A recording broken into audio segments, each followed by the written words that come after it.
Asante sana ndugu zangu wa Kongomani. Ni mimi tena kiongozi wenu Dr. Miana Tangania. Nina yale ambayo nataka tuongelee tena siku ya leo. Kama jinsi nilivyosema hapo awali juu ya memorandum hii ambayo niliandika, inasimulia juu ya jinsi ndugu zetu walivyoingia kutoka kwao kuingia katika nchi yetu na tukakaa na wao, na jinsi serikali ya Mobutu ilifanya kazi kwa kutaka au watu wakuwe rapatrie warudi kwao, lakini kupitia Umoja wa Mataifa au UNHCR na nchi zao hawakutaka watu warudi kwao, kwa sababu walikuwa na msimamo wengine ambao walikuwa nao juu ya nchi yetu. Na hii ni mojawapo ambao ya memorandum niliandikia Umoja wa Mataifa, na nikaandikia nchi za Ulaya na nchi za maziwa makuu, na nikaandikia watu wote wapate kuona jinsi serikali yetu ya Kongo wakati huu ilikuwa ni Zaire ilihangaika kutafuta kurapatria watu warudi kwao, lakini haikuwezekana. Na katika kitabu hiki ninasema juu ya mwaka ulipoingia mtu wao wa kwanza kuingia katika nchi yetu ya Jamhuri ya Kidemokrasia ya Kongo na akapewa hifadhi, na mwaka ambao walichukua jina hilo wakajita wao jina la mlima mmoja wa Kinyamurenge, mlima mmoja wa Murenge ambao ni mlima wa Wafureru, wao wakajipa jina huo aseme ni Wanyamurenge. Mwaka wa 1972 1972 ndio hiyo jina Wanyamurenge iliandikwa. Iko ndani ya kitabu hiki, kwa kila mmoja wetu atakayetaka atapata kitabu hiki. Na kwa nini niliandika memorandum hii? Memorandum hii niliandika kisha baadaye mimi kusoma kitabu hiki. Hiki ni kitabu cha ndugu zetu hao ambacho kinasimulia juu ya jinsi wao walifanyiwa maafa, masakre, ambayo inasema kwa lugha yao. Hii lugha haikuwaki kwa Kongo, inasema kwa lugha katika nchi jirani hapo ya Rwanda.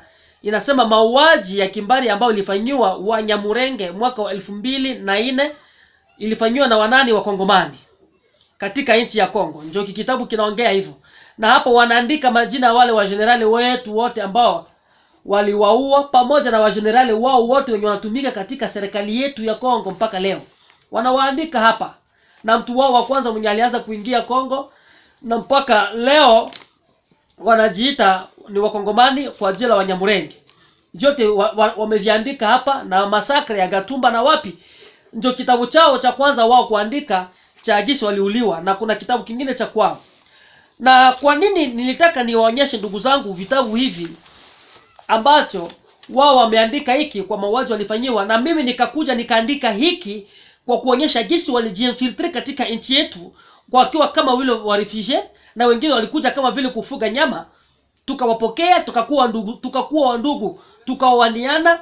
Lakini siku ya leo yale ambao wanatufanyia katika nchi yetu imetuma na sisi tupate kuumia. Tumepokea watu, na watu ambao tumepokea tukafanya mazuri, lakini mazuri yale tumefanya kama vile taifa yakatugeukia. Na ndio maana nimeandika kitabu hiki, na kuna kitabu kingine cha kwangu niko ninaandika kwa sasa cha kuongea kila kitu, na gisi waliingia Nord Kivu na gisi wako Sud Kivu, na plan yao yote tuko nazo. Ndio maana nataka niwaonyeshe ndugu zangu mpate kuyaona. Sasa lengo langu si hili kwa siku ya leo. Lengo langu ni kutaka kuongea na nyinyi ndugu zangu wa Kongomani, kwa sababu kuna kitu wanasemaka kwa lugha ya Kifaransa ambayo sisi tunaongea Kifaransa sana, hizi lugha za kigeni tunasema si c'est trop c'est mauvais, na tunasema kwa lugha nyingine ya Kimombo enough is enough. Kwa sababu kama sisi taifa hatutajua tumetoka wapi na tuko wapi na tunaelekea wapi, tuko ndani ya tatizo. Kama hatutaelewa tunatoka wapi, tuko wapi na tunaelekea wapi, kuna vitu viwili ambacho ninataka niwaonyeshe wananchi ndugu zangu wa Kongomani, na hiki kitu tuviwekee maanani. Tusipowekea vitu hivi maanani, kesho yake tena tutalaumiana. Leo tumeingiliwa, na kwa sababu ya nini tumeingiliwa? Ni kwa sababu sisi hatujaerevuka kiakili, hatujakuwa na mapinduzi ya kiakili. Hatuna kile ambacho tunaita kwa Kimombo revolution mentale. Na nilisema utumwa ni nini? Utumwa si kunyanyasiwa na mabeberu au les occidentaux. Kuna utumwa wa fikra. Unaweza kuwa mtumwa na haujielewi kama wewe ni mtumwa namna gani. Na jinsi sisi tunavyopelekwa kama vile taifa, nchi yetu, ni kama vile tuko ndani ya utumwa bila sisi kujua kama tuko ndani ya utumwa. Ni wajibu wangu na wajibu wako, ndugu yangu, tuelewe tunaelekea wapi kama vile taifa. Na kama hatutajua na kama tutaendelea katika mfumo huu, ndugu yangu, hatuna kitu ambacho tutafanya siku zijazo. Hebu angalia jinsi nchi yetu scenario ziko. FCC iliandaa marche, UDPS parti au pouvoir ikaandaa marche, marche plutôt. Bon, Lamuka ikaandaa marche. Hivi ndio vigogo ambavyo tuko navyo. Hawa ndio watu wanatuongoza katika nchi yetu kwa sasa. Lakini tukiangalia watu watatu watabaka tatu, Cash, Lamuka na leo tuko na FCC. Hawa watu wamehunda vikundi hivi kwa misingi ipi? Utakuta watu wanaandaa vyama vya kisiasa, tena wanaenda kujiunga na FCC, wanaenda kujiunga na Cash, wanajiunga na Lamuka. Hatujui wanajiunga kwa misingi ipi. Hebu leo angalia system imekuwa ndani ya nchi yetu. Kama ukikuwa na parti politique, hautajiafilie kwa groupement politique au coalition fulani, unakuwa na problem. Hakuna pouvoir utapata, ni ministeri hautapata, ni kitu fulani hautapata kwa sababu hauko mwanamemba. Na hicho kitu ndio tunakuja sisi watu wana mapinduzi kubomoa. Kwa sababu ya nini? Constitution nasema mkongomani yoyote mwenye anahitimu na iko na miaka ana haki ya kuwa na chama cha kisiasa na ana haki kwa kujiunga kwa chama kingine akifikisha umri. Lakini leo vitu ambavyo vinapitia katika nchi yetu ni vitu ambavyo kama sisi taifa hatutasimama wananchi, tutazidi kufinyiliwa miaka na miaka, siku nenda miaka nenda wakati nenda. Na hata kama hao wageni wamekuja kutuvamia katika nchi yetu, ni kwa sababu sisi hatujajipanga. Kuna msomi mmoja aliwahi kuongea, usipojipanga utapangwa. Na kama hautajipanga wewe kwa siku ya leo, utapangwa. Na kitu kinatuma sisi tupangwe kama vile wananchi ni kwa sababu fikra zetu ziko ndani ya utumwa. Na huo utumwa ndio tunataka sisi tutoke ndani ya utumwa huu. Katika nchi yetu kila mtu anajua. Mwenye anajua kuongea lugha hii ya Kimombo ya Kifaransa anasema yeye ni msomi, anajua. Mwenye anajua kuongea lugha ya Kizungu au Kiingereza anajiweka yeye kusoma, amesoma, anajua. Na hiyo yote ni utumwa. Kama wewe unajipiga kifuani na lugha si ya kwako wewe, kwanza wewe ni mtumwa wa kwanza wa lugha. Mtumwa wa pili, ukichukua mfumo mwingine wa kibeberu wa kisiasa, wamoja wanajiita sisi ni wa liberalism, wengine tu sisi wa capitalism. Hiyo mifumo yote tunajua kwamba imeundwa kwa misingi hipi. Na wengine anafungua chama, anaibia, anakopi, hajui kama ana create chama cha kisiasa kwa milengo ya kutetea wananchi. Kwa mfano sisi wana mapinduzi wa Anapade. Chama chetu cha Anapade kimekwenda kubuniwa kuona jinsi wananchi wa kawaida wanavyohangaika, wanavyoteseka kuanzia independence mpaka siku ya leo. Hatujapata uongozi bora katika nchi yetu. Nchi yetu iko na madini, nchi yetu kuna kila aina ya mali, lakini angalia siku ya leo wananchi. Nchi yetu inaonekana nchi maskini, ni ya pili umaskini katika Afrika. Na ni nchi tajiri. Ingilikuwa kuna uongozi bora, nchi yetu hatungekuwa mali hapa. Ingilikuwa kila mwananchi katika nchi yetu iko na maisha mazuri. Ingilikuwa Kongo siku ya sasa inashinda South Africa, inashinda Cairo ya Egypt, inashinda Kenya. Lakini kwa sababu kutokuwa na uongozi bora, na uongozi huo si shida ya uongozi, ni shida ya système occidental ya iko impliqué dans notre pays. C'est un système colonial ndio kwa sasa inatumika katika nchi yetu. Na hicho ndio kitu moja wapo ambacho tunahitaji kama vile wananchi tupambane nacho. Hebu angalia pour un moment affaire ya nationalité. Nationalité pour le moment kuna watu wanajiita ni Wakongomani. Constitution tunasema juu ya double nationalité, kuna wale wengine wako hata na triple nationalité. Ni Mkongomani, ni Mbelge, tena ni Mrwanda. Ni Mkongomani, ni Marekani, tena yani tu vois wengine anakamata Mtanzania parce que systeme yenye iko katika nchi yetu haituruhusu sisi kujiweka kuwa huru kama vile wananchi. Na kwa sababu ya vitu kama na hivyo imetuma sisi nchi yetu ni ya kwanza corruption inaja katika nchi yetu. Nchi yetu wizi, nikisema corruption ya na wizi ni kama vitu vinaendana. Nchi yetu inapelekwa kama vile propriete prive ya watu fulani, ya kabila fulani, ya wadugu fulani. Kama mtafanya hiki hatutakuwa hivi. Ukikuwa wewe ni mwana mapinduzi unakuja kama gisi Laurent Desire Kabila alivyokuja, hawa les occidentaux ama beberu hawakutaka akae miaka wakammaliza. Emery Patrice Lumumba alikuja akamalizwa.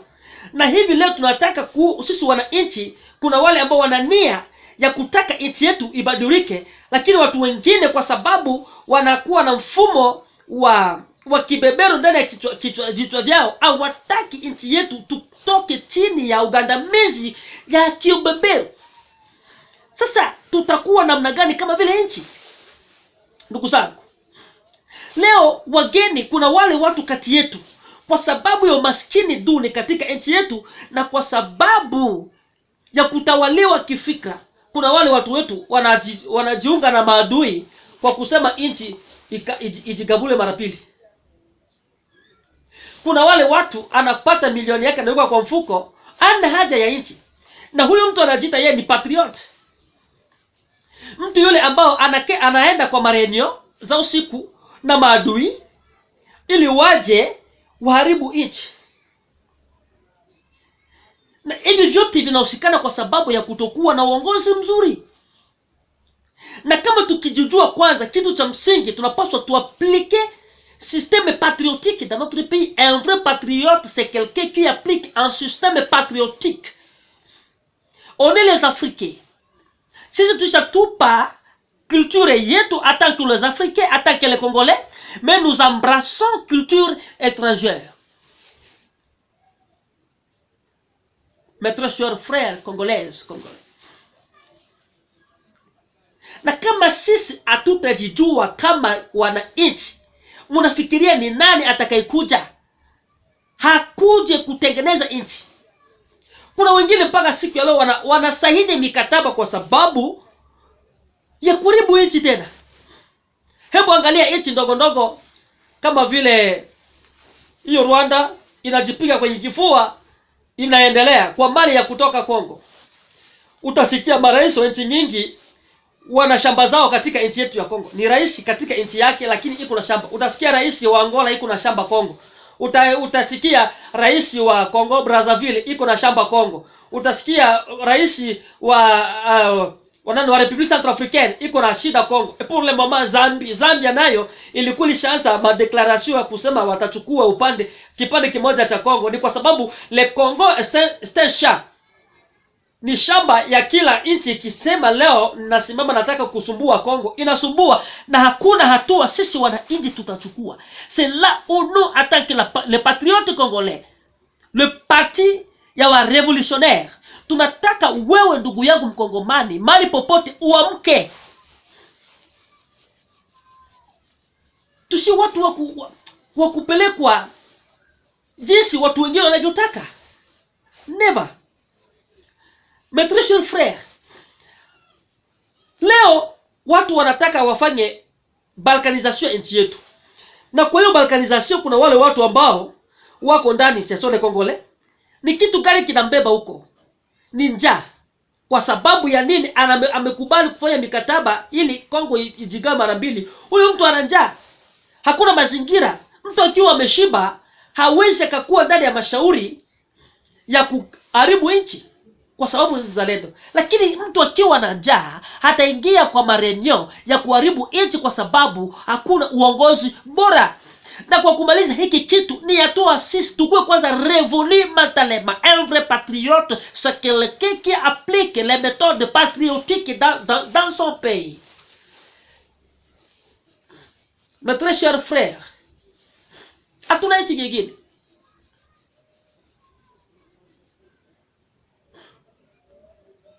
Leo tuko watumwa ndani ya nchi yetu. Hebu angalia Kongo yetu. Il y a des réfugiés internes. Mtu anakuwa réfugié katika nchi yao. Pas moyen ya sasa 4 groupes armés zaziko Mkongo. Wa Sudanese nao wanaweka armée zao Mkongo. Kuna wale wengi wanataka kuleta shida Burundi, wanakuja kucreate armée yao Kongo. Rwanda njoo usiseme ishaweka Kongo kama vile kiwanja chao. Uganda usijaseme. Sasa nashindwa kuelewa hiyo nchi ina watu ambao wanasimama kwa msimamo kwa kutetea. Tukiangalia maparti politiki ndani, tuko masenario politiki wa Kinshasa na vile vinapitika ma territoire national hawavijui. Madefile ya intérêt personnel. Unasikia cash ina prepare manifestation kwa sababu FCC ina prepare marche. Kuprepare marche kwa sababu cash inakosa kuimplike mujesu ya nchi. Unasikia UDPS ina prepare marche kwa sababu hawataki Monzali kuwa à la tête ya CENI. Unasikia Lamuka, tu vois watu wanaangalia matere tout d'abord, anataka Monzali asikue à la tête ya CENI ili apate kuiba, akue pale hawa anakula na wananchi wao wanateseka. Masakri imefanyika Sud Kivu, territoire ya Mwenga, mu village ya Ipopo. 200 personnes et plus wameuawa, mais hakuna action ya gouvernement. Mais ma marche FCC ina prepare marche kwa sababu hawaku impliquer ma decision ya chef de l'État. Wanasema hakuna sécurité. Hiyo mambo ya sécurité uko na alifanya 18 ans au pouvoir. Hakuna kitu chochote ambacho alifanya. Kwanza mtu wa kwanza mwenye alileta insécurité ndani ya nchi yetu ni règne ya FCC. Lakini chose grave c'est parce que ni siasa anaanza kusema ya kwamba kuko insécurité. Mes très chers frères, tunapenda watu wanatoka tu, wameitwa na wakatoka, wakaenda wakachukua mabendera, wanaenda kushangilia march ya FCC. Na hawakuona mateso tulipitia. Twende cash. Mabeba. Kwa sababu nchi inaongozwa na wale watu ambao walianza wakati ya independence na mpaka leo ndio wanaongoza hiyo Kongo. Ndio sasa walishachukua Kongo kama vile propriété privée. Na hicho kitu tunataka tuwe na mfumo ule ambao utakuwa mfumo wa kizalendo, si mfumo wa kibeberu utakuwa ndani ya nchi yetu. Hatutaongozwa na Occidentaux. No. Hatutakuwa vibaraka vya wazungu kila mara na kila wakati. Hapana. Ni wakati sisi wananchi tusimame. Hatukatae wazungu, tutafanya wao collaboration commerciale. Lakini uongozi wa nchi wetu iwe ndani ya mikono yetu sisi wana wa nchi, hapana kuongozwa na wabeberu. Mes très chers frères, hicho ni kitu ambacho nataka tuamke. Tusipumbazike, bali tusimame. Adui amejiingiza ili atuangamize. Na katikati yetu tunajiangamiza wenyewe bila kujua tumejiangamiza namna gani. Mes très chers frères et sœurs, le moment est grave que chaque Congolaise et Congolais d'être debout pour défendre notre intégrité nationale et défendre notre souveraineté, et en plus de cela, défendre notre pays. Tuseme no. Ni wakati wa sisi kusema no. Enough is enough. Si c'est trop, c'est mauvais. Hii nchi si ya watu fulani, katiba ni yetu sisi wote. Katiba inatupa ruhusa tuongoze nchi. Na ndio maana ndugu zangu, kwa kwenda kumalizia na kuambia chama cha wanamapinduzi cha ANAPAD kinakuhitaji wewe. Usifunge mikono. Ufikirie umbali, ni wapi tunapotoka, ni wapi tuliko, na ni wapi tunapoenda. Nakumbuka wakati, kwa kumalizia, Nelson Mandela alikuwa akifungwa huku South Africa. Wakati alipofungwa, alipotoka ndani ya gereza, safari yake ya kwanza alitembelea katika nchi yetu ya Kongo, wakati ilikuwa inaitwa Zaire. Kwa sababu jinsi aliona Kongo ilivyokuwa wakati ya Zaire, alijua Kongo itakuwa paradiso. Lakini wakati alipofika Kongo, alishangaa na Kongo, akasema wapi? Ni kwa sababu ya nini? Hatutumikie nchi, tunatumikia tumbo zetu wenyewe. Sasa ni wakati wa kubadilisha mfumo wa propriété privée ikuwe propriété collective. Et chaque Congolais atajivunia kwamba iko katika nchi yake. Tumana sisi wa revolutionnaire wa ANAPAD tunataka wewe ndugu yangu uje tukae pamoja, tujenge Kongo ambao vizazi vijazo vitajivunia baba zetu walifanya kazi. Tujenge Kongo ambao watoto wetu watafurahia kwamba baba zetu walifanya kazi.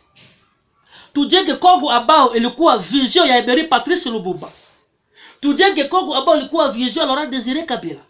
Tujenge Kongo ambayo itakuwa paradiso, ili kila Kongomani aonje furaha na matunda ya nchi yake. Asante sana. Vive la RDC Congo, vive l'unité nationale et vive la ANAPAD. Que Dieu vous bénisse. Merci.